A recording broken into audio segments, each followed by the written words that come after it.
या फसव्या सरकारचं करायचं काय?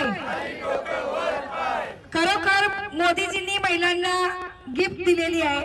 आता काही दिवाळी वगैरे नाहीये आणि इलेक्शनही नाहीये. जे इलेक्शन आहे महानगरपालिकेचं ते पुढे आहे, पण त्याआधी बऱ्याचशा योजना फसव्या अर्धवट कोणाला मिळाल्या, काही न मिळाल्या, काही योजनेचा लाभ काही न मिळाल्या नाहीत, अशा योजनांची घोषणा करून कधी बसचं भाडं वाढ करायचा तर कधी गॅस वाढवायचा आणि या सगळ्याचा सर्वसामान्य महिलांवरती भूर्दंड पडत असतो आणि महिलांनाच खरी संसाराची जळही पोचत असते. कारण तिला सकाळी उठल्याबरोबर पहिला अगोदर गॅसचं तोंड बघावं लागतं आणि सुरुवातच तिथून होते. तर ती कशा पद्धतीने काटकसर करते आणि काय ते फक्त त्या एका महिलेलाच माहीत असतं.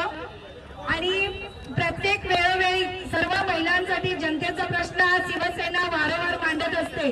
जेव्हा जेव्हा भाडेवाढ होते, गॅस दरवाढ होते, त्यावेळेला कोणतीही भाडवाढ झाली त्या भाडेवाढीसाठी पहिला रस्त्यावर उतरते ते शिवसेना उद्धव बाळासाहेब ठाकरे पक्ष प्रामुख्याने उतरतो आणि जनतेचा प्रश्न मांडतो.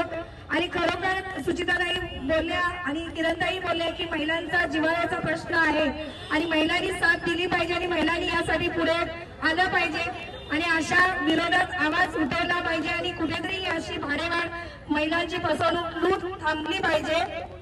शिवसेना जिंदाबाद जिंदाबाद.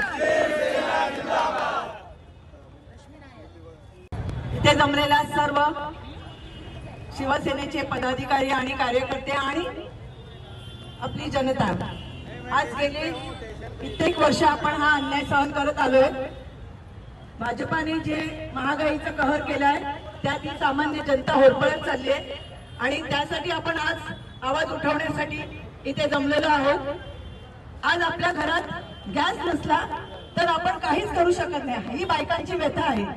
आणि जी घरातली मेन वस्तू आहे त्याच वस्तूवरती 50 रुपयाने वाढ झाली आहे आणि ती वाढ होऊ नये यासाठी आम्ही या महिला आज रस्त्यावर उतरलो आहोत.